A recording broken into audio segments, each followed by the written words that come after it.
the third statement of the 7 last words of Jesus on the cross. Woman, behold your son. Son, behold your mother. John 19 verse 25 to 27. Why did Jesus say, Woman, behold your son? Why did Jesus say, Son, behold your mother? Near the cross of Jesus stood his mother's sister, Mary the wife of Clopas, and Mary Magdalene. When Jesus saw his mother there, and the disciple whom he loved standing nearby, he said to her, Woman, here is your son, and to the disciple, here is your mother. From that time on, this disciple took her into his home. Despite his excruciating physical agony, Jesus was concerned about the welfare of his mother and the pain she was experiencing. With his thoughts on Mary's future security and protection, Jesus entrusted her into the care of John, his beloved disciple. Most scholars believe Joseph, Mary's husband, was already dead by this time. Traditionally, the oldest son in a Jewish family was duty-bound to provide for his mother's care if she became a widow. By entrusting Mary to John's care, Jesus was fulfilling his family responsibility as a devoted son. Typically, a dying son would commit his mother into the care of another member of his immediate family.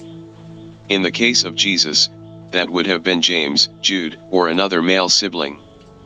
But Jesus knew that none of his half-brothers were disciples, yet they had not accepted Christ's claims or committed to his mission. Thus, Jesus most likely chose John out of profound spiritual concern for his mother.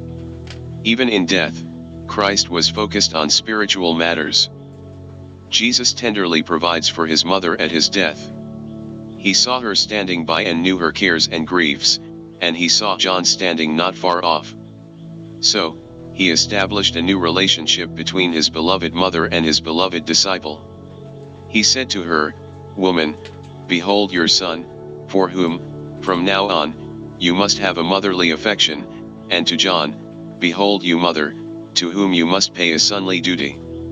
And so from that hour never to be forgotten, that disciple took her to his own home. Notice the care Christ took of his dear mother. He was not so much taken up with a sense of his sufferings as to forget his friends, all whose concerns he bore. His mother, perhaps, was so taken up with his sufferings that she didn't think of what would become of her, but he did. He had no other way to provide for his mother than by his interest in a friend, which he does here. He calls her woman, not mother, not out of any disrespect to her, but because mother would have been a cutting word to her who was already wounded with grief. He directs her to look upon John as her son, behold him as thy son, who stands there by you, and be as a mother to him. This was an honor put upon John, and a testimony both to his prudence and to his fidelity.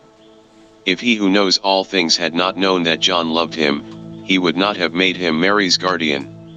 It is a great honor to be employed for Christ and to be entrusted with any of his interest in the world. It was also a great responsibility for John, but he cheerfully accepted it and took her to his own home, not objecting the trouble nor expense, nor his obligations to his own family, nor the ill will he might contract by it. You are blessed in Christ Jesus.